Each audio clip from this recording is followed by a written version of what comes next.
This is the Engage Your Destiny podcast, where your destiny is our mission. Serving our active military, veterans, and families. Welcome to the show. Hey guys, welcome back to the Engage Your Destiny podcast. I am so excited that you're with us this week and that we have the opportunity to have part 2 of Kevin Polosky's story. In this story, we're going to get into some pretty intense topics, especially with his suicide attempt and how God saved his life. And so I just want to prep you for this. This one's going to be intense. It's emotional, but man, it is a story that needs to be told of an overcomer through the power of Jesus. I want to encourage you to like and subscribe to this podcast so that we can get it out and share it all over the country and all over the world. I also want to encourage you to get a copy of the Engage Your Destiny book, Practical Ways to Run After Your God-Given Purpose. Man, I wrote this book with a lot of heart, a lot of personal stories. It is not boring. And when you get a copy, you're directly supporting our military veterans and their families, and you're putting this book in the hands of thousands of military across the country. So God bless you guys, and let's get into this story. And so you come home from that tour, and where are you at? So I'm back at Fort Campbell. I'm ready to be home. Are you still married to your second wife? Yep. So kids are good. And then I just, I ended up having to go back and forth to Kuwait a bunch over the next year. So did that for like a year. I was a battalion XO of a unit. And so spent a lot of time going back and forth from Kuwait. And then after that, I went to school. I went to an Air Force school called Air Command Staff College. And I lived by myself because I didn't want it. It was only a year-long assignment, and I didn't want to bring my family for a year. A lot of military people do that. So did the Geo Bachelor thing that we call it, right? So I got an RV, and I parked it on the back of this family camp, and that's when it was like, okay, I'm alone. The school, I'd go to school for like 3 or 4 hours. I'd read for like 3 or 4 hours. But man, that's when that loneliness and the demons come. Yeah, oh yeah, 1,000,000%. That's where the addictions started to get really bad, right? And all that, because I didn't want to share because I didn't want to look weak, right? So I didn't want to tell people that I'm struggling. I was afraid, like, oh, if I tell someone I have PTSD, they'll pull my clearance. They won't let me work in the military anymore. So and then I had shame over it, right? Because I see other people come home and they're normal. So why am I not normal, right? And so I had shame. I had survivor guilt for why did I get to come home and these other people didn't, right? So I just had kind of this bevy of emotions all going on at the same time. And it didn't have any place to go, right? And I wasn't thinking about God at all because I was mad because I'm like, man, I got to drive 5 hours to get home, take care of the family stuff, and then I'm driving again. And it was just, it was not, hindsight being 2020, I should have probably done that differently. But so it was, when I was going to church, but I wasn't listening. Yeah. Right? So, I mean, we had a good church, but I wasn't involved as I needed to be. I was just making sure that the kids saw me at church because I want them to be, And you were isolated. Mm-hmm. Oh yeah, 1,000,000%. And was that the darkest time in your life, or did it get worse? So there was a couple other dark times, but no, that was probably for me the worst. That would probably be for me the worst. But like, I didn't think about suicide when I was there because of my kids. I wouldn't do that to them because they were still in elementary school and high school. So I didn't have suicidal ideations when I was there. So my first, I don't know if it's called a suicide attempt, but when I was in Afghanistan, I was so tired that I would take my 9, I would unload it. So I knew it was unloaded, but I would put it to my head and pull the trigger to see how hard it would be. And to feel the trigger and the press. Yeah. That's when I was at my lowest in Afghanistan. I was like, so I'm like, I just need to, so that's kind of some of the weird thoughts I had gone through my mind. But yeah, so that happened in Afghanistan. I was just so freaking tired. And then when I went to school, it was a dark place, but I had other things to live for that I didn't want to do that for my kids. And how did you get to a point, if you wouldn't mind sharing, about trying to take your life? I didn't know. I was just lost. I was just so lost, and I just never thought that I was going to get out of it. And I felt like I was a disappointment to everybody. I felt like I was struggling bad with alcohol addiction, like deep alcohol addiction. Yeah. And I was drunk all the time, and then I was embarrassed and shameful about that. And I was just like, yeah. And my kids have grown now. I don't really have, after my divorce, I didn't have a great relationship with any of them at the time. And I just was like, man, I'm good. Like this world would be better off without me. That was 2.5 years ago. And what happened the night you tried to take your life? I smashed my head into the ground until I knocked out. So explain that to me. How like, were you drunk at the time? Uh-huh. Okay. Oh, yeah.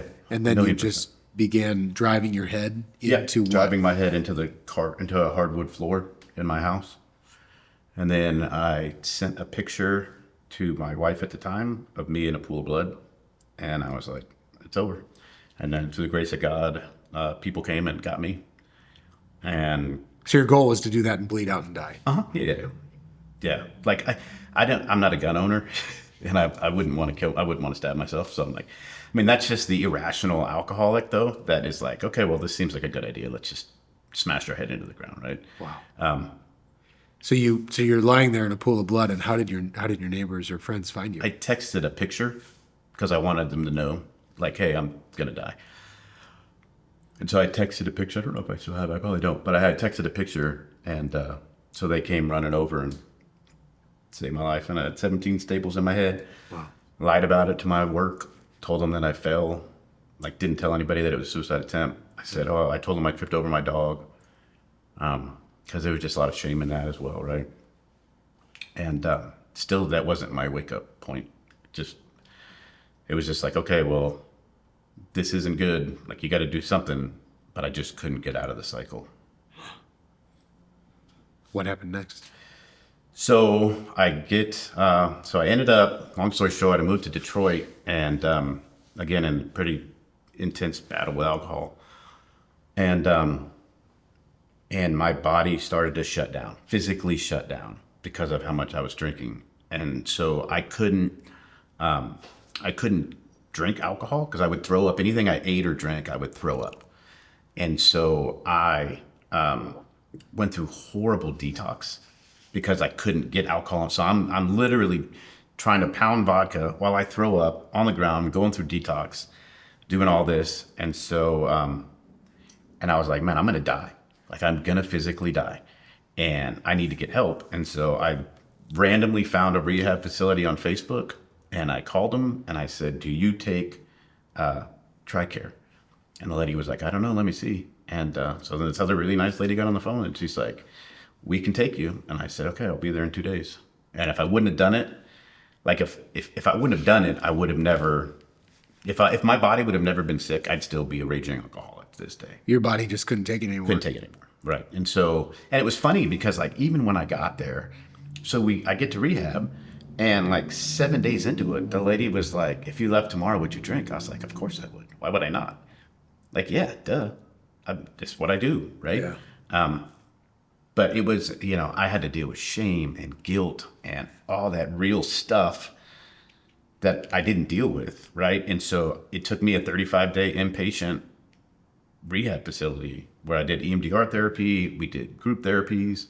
We did all that stuff. And it was vets. Right. So because I have done a little bit of counseling before, but it's like sometimes you go in there as a vet and you're like, hear other people sharing their story. And it's like, oh, well, my husband, yelled at me yesterday, or my child was misbehaving, and I'm like, ooh, so don't bring up dead kids, right? Yeah, I don't belong here. Right. Yeah. Right. So me being able to share openly in that environment, and then not having the judgmental look, but like, I get it look.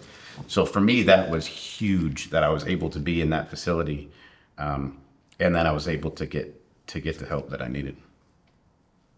Wow. But yeah, if it wasn't, that was God's way. I honestly think that was God's final wake-up call for me. He's like, dude, you get one more shot at this thing. Yeah. So I'm going to break you down to a point where you can't do it. Like, you just can't, because you're wasting your life. You're wasting your passion. You're wasting everything I've blessed you with. And he's blessed me with a ton. Yeah. Like talents, favor. Yeah. Grace, like all of that. And he's just like, dude, just stop. Yeah. Right. So this was, him breaking my hip and wrestling with me next to the river was him doing that to me, right? That was his way of breaking my hip. And I listened finally, and I went to get help. When you were in rehab, were you praying? Did you pray in rehab? Yes. Okay. So your prayer life was starting to come back. Yes. And what was that? What was that like for you? A lot of tears. A lot of, I didn't, it wasn't like, it was more ramblings at times. It was I felt a lot of guilt. I let a lot of people down. I let him down. So there was a lot of pain and guilt in that. Yeah. And then there would be moments of thankfulness and forgiveness, right? But I had to forgive myself. Yeah. And that was the biggest struggle for me, because I keep going back to, it's like, well, I can't unring the bell, right? I can't go back and make myself a better father and a better son and a better brother and a better husband. And I can't go back and unring all those bells, right? And so that was kind of one of the struggles for me, is like, once I've done something wrong, I'm like, oh, well, it's over. I'm never going to be able to fix it. So trying to forgive myself, and it seems shallow, because it's like, I'm going to call this person who I was not nice to for a long time, and I was a shitty dad, and I'm going to tell them to please forgive me. Yeah. Right? Because I chose to be a drunk. Like, that's a horrible, like, that it's, to me, it's like so shallow. Would you ever be right? drunk in front of your kids? Mm-hmm. Yeah. Yeah, at night, yeah. Yeah. Yeah, in fact, like, I tell a story all the time. When I was in rehab, my daughter sent me a water bottle, and the note said, I finally want you to have a water bottle. It doesn't smell like vodka. So what kind of dad is that, right? But I had to be able to be forgiven. What was her motive in sending you that? Was that guilt, or was that, No. Dad, Love. I I'm want... proud of you. She was so, Okay. rehab built my relationship back with her. Yeah. Because she was like, you're finally doing something about it. Yeah. Like, you're not just talking about it. Like, you're not going to dump alcohol out the sink for a few days, right? Like we've done in the past, right? And say, oh, I stopped drinking for a year, and then I would stop drinking for 2 years, and then. But this was the first time that anyone in my family, and like for me, I had to be open and honest with my parents. Like, I had to call my parents and say, hey, Mom, I'm going to rehab. Yeah.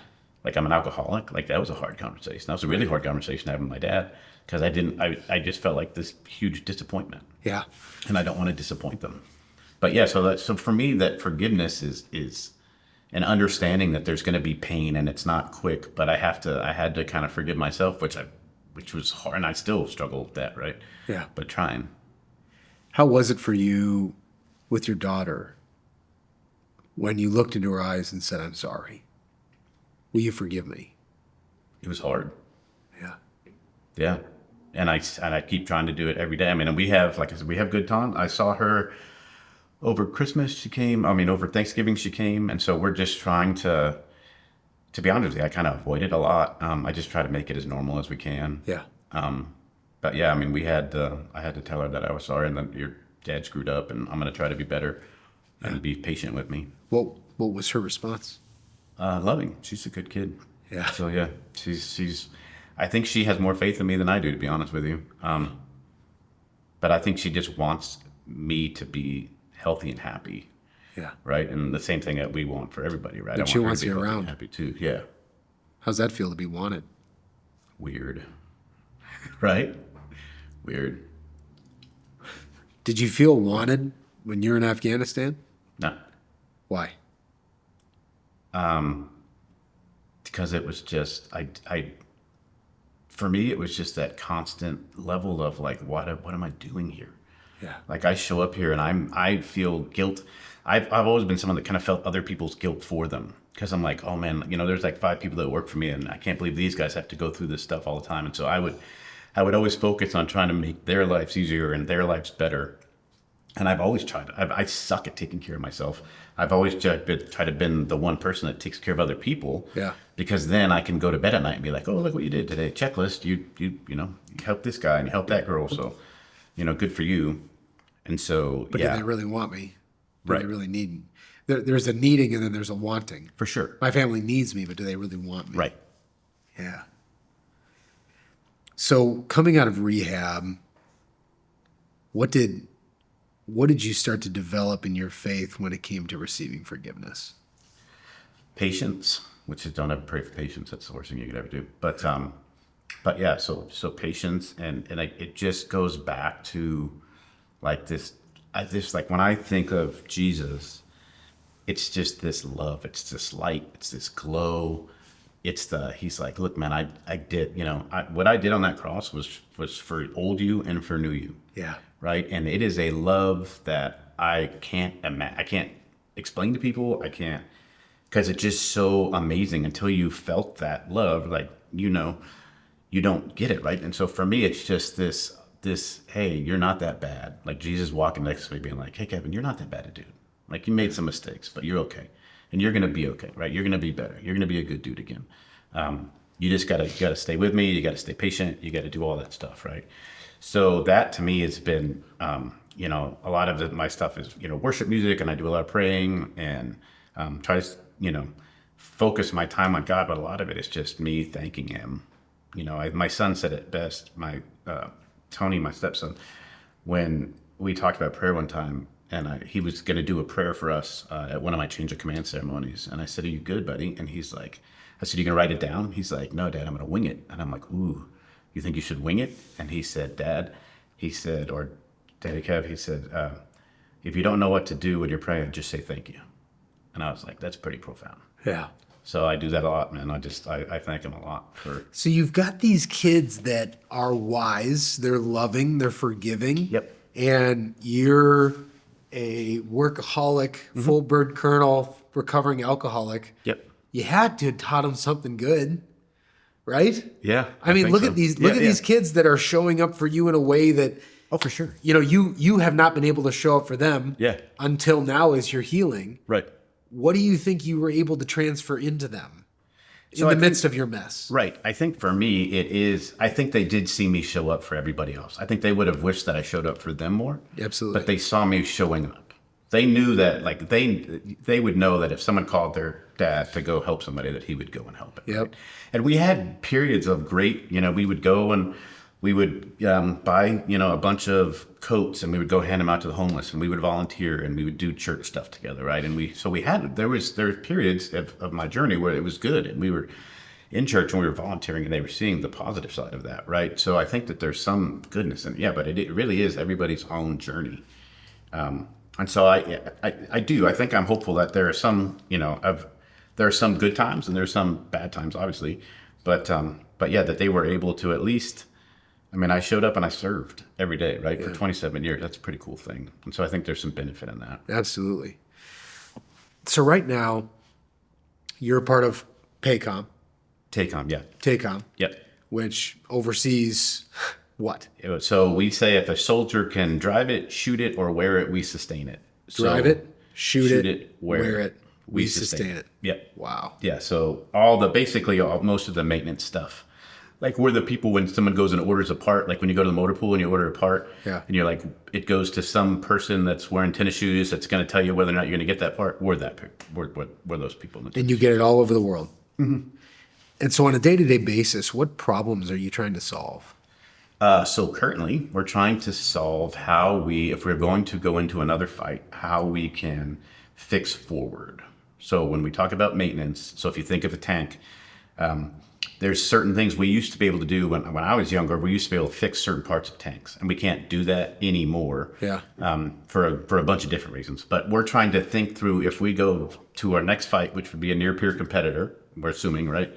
So if I take that mindset that we're going to fight a near-peer competitor, we're talking Russia and China. China, right? So if I take that mindset and I say, okay, well, I'm going to take 10,000 tanks. I'm going to put them in China.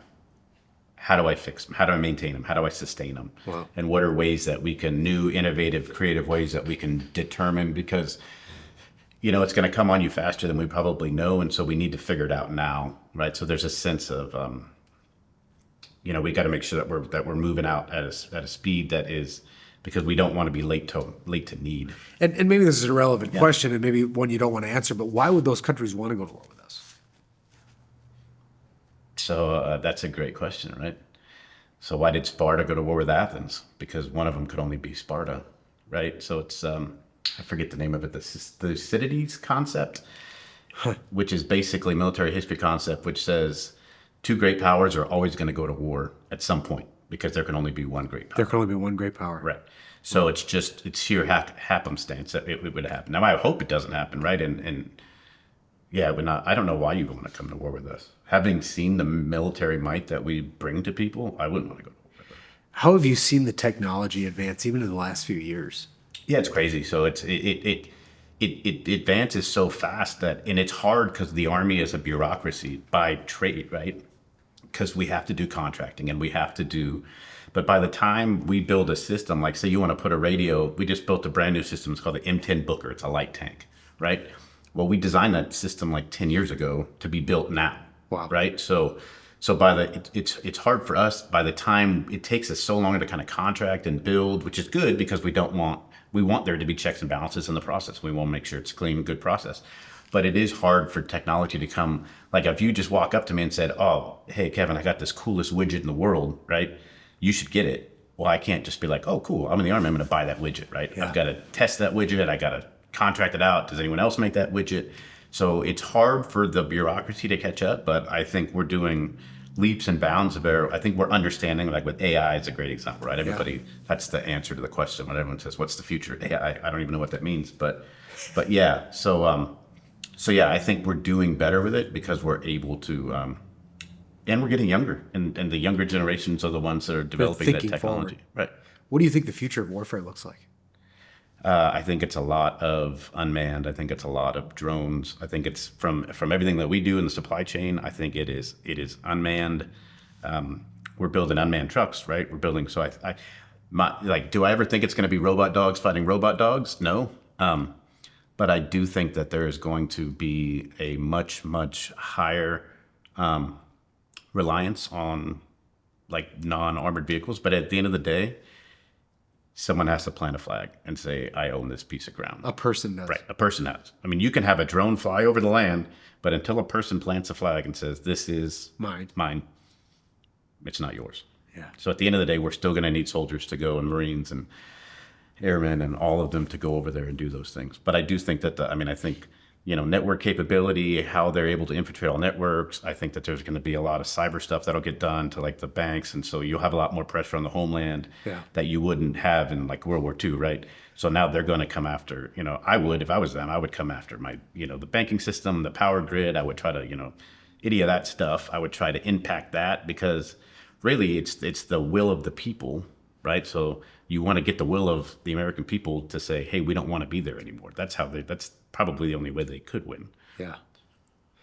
How does faith and your view of believing in God, who Jesus was, how does that impact everything you just said and how the world is changing?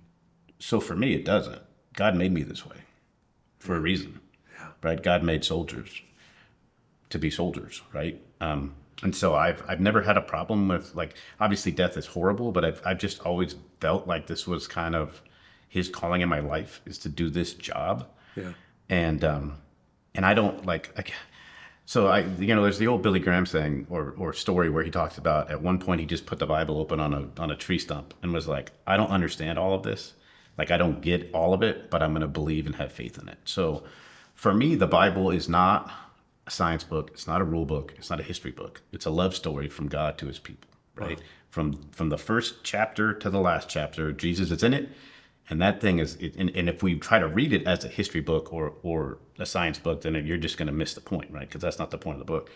So for me, it's just, man, he is always there. He's always present. And, I hope that we don't get to armed conflict again. I really hope that we don't. I hope that we can find ways to come together. But yeah, who he is and in my life is constant because he's been constant forever since the beginning of time. Wow. And how does that story / narrative impact the advancement of warfare and killing capabilities and robots and all of that? How does that influence that? So I think it's an interesting debate, right? So we used to have that debate kind of with, like in vitro fertilization. It's like, well, are we playing God by having people go get are you playing God, right? So are we playing God? But if God's the one that developed us to develop the technology, then are we playing God, right? Because if he didn't want that technology to exist, we wouldn't have developed it. So that's kind of the way that I see things like that. Is it's just like, okay, well, if God wants us, if he didn't want us to have it, we probably wouldn't have it. Or, I mean, now could evil people use it for evil things? 1,000,000%. Yeah. That's free Then will. you need good people to go combat that. Right. Tell me about your view when it comes to working with soldiers, and the work that you do dramatically impacts their life, right? I mean, if they shoot it, wear it, what was it? Drive it. Drive it, shoot it, Shoot wear it, it. wear it. I mean, your work dramatically impacts their livelihood of what they're going to use. Yes. And so how do you approach, the soldier's daily life and understanding their perspective and how what you're going to supply them with is going to impact them? Does that make sense? Yeah. So for me, it's because I've done it, right? I mean, I've been deployed. You've I've been in on those Route places. Irish I've been as a captain? Yeah, I was an OC. I mean, so I've done so many. Been very blessed in my Army career to have done so many different jobs. But I just go back. I've always gone back to, man, if that's my kid, like I would want the guy to stay an extra 30 minutes to make that phone call to get that there, right? Yeah. So if that's my personal, and so I just try to always view it through that lens as that's someone's son or daughter, right? That's someone's brother, that's someone's kid, and we want to do whatever we can to make sure that they get best piece of kit, that we use the money properly, that it's all done above board. Because at the end of the day, that's, and having been a former recruiter and look parents in the eye and say, the Army's going to take care of your son or daughter, right? Yeah. I've had that conversation with many different parents in many different living rooms, and I want that to be true. Wow. Amazing. Last question. Yeah. When it comes to the characteristics or the character of Jesus, what are you most drawn to about him? Freedom. I never had it. That's my struggle my whole life. It's feeling that freedom to be who I want to be open with my communication, to not be guarded, but that and I fought for freedom. Like freedom gets thrown around like this word, like we're going to go to Cracker Barrel and see it painted on a wood sign, right? But there is no true freedom like there is in Jesus. Wow. His freedom to allow us he knows what we're going to do and he allows it, right? But his love, love is huge. But for me, it's that freedom that I am his, and there's nothing that I can do to not be his, right? And there's nothing that he wouldn't do to not be mine, right? And so that's a power of that. That's freedom. When I talk, I mean, and you've, seen kids on the side of the road. And I remember when we were in Iraq, they did the blue fingers because it was the first time they voted, right? And so I've seen all this different thoughts of freedom, but not like Jesus. I find it fascinating because I'm sitting with a man who, you drank yourself to the point of alcohol was killing you, and that your body was rejecting it so hard, and then you were trying to get it back in, and to beat your head into the ground to try to kill yourself covered in a pool of blood. And it's like, that is a picture of his love and grace. 1,000,000%. And our absolute depravity, and how he will come and hold you in that moment and say, I love you. Right. That's it. Yeah. 1,000,000%. And so as I say that, what comes to your mind? Just at the emotion, I just go back to, I've disappointed so many people in my life, but I've never disappointed him. I think he's been sad. I think he's disliked some of my choices. Yeah. Obviously. But you can't, that's an undisappointing love. How crazy is that? How radical is that, right? Wow. And to me, radical, I love that term about Jesus too, that he was such radical, but he just loved on people. Uh-huh. Right? I mean, that was it. And he gave people freedom. Right. Yeah. I mean, there's one story where the lady, touches his cloak and she's healed, right? And my favorite part of that story is Jesus looks at her and says, daughter. Yeah. Because you believe, you're healed. You're healed. And that's the first time she's probably ever heard the word daughter. Wow. Because she was ostracized, right? She had a disease, and so she was ostracized. And so in that moment, that one little word for me, I don't know why it sticks out to me, but I'm like, man, that was probably cooler for her to hear being called daughter by this guy than the healing, right? Yeah. But I mean, that's the kind of radical love that no one would want to call this lady daughter. She's gross and she's sick, but he's like, oh, you're mine. You're mine. You're mine. And I'm gonna heal you. I want you. Right. Wow. because of your faith. It also, Jesus coming to a group of people who were captives, who were under Roman rule. Right. They were not free. And he came into that setting. Yeah. That's the setting that God chose Right. for his son. Yeah. And it's like all the odds stacked against. I mean, he was setting people free who weren't free, Right. that were then going to become free, change the world. Absolutely. Yeah. Well, Kevin, it's been an honor to have you on this Thanks, show. I appreciate it. Thank you for your vulnerability Yeah, for sure. and your strength. And I'd love to pray for you. Yeah, absolutely. Cool. So, Lord, thank you for my friend Kevin, and I thank you for just the redemption that you have brought into his life. And God, I thank you that, and I just declare over him that the redemption he's experienced is just the beginning, and that, Lord, he is going to experience a greater redemption through his story and through his experiences. That you will work it all together for good, and that you will do exceedingly abundantly above anything that this man could ask, want, or imagine, and that he'll see it in his lifetime. Lord, bless this man and bless this show, and let this story go forth in Jesus' name. Amen. Amen. Thanks, buddy. Awesome. Thank you.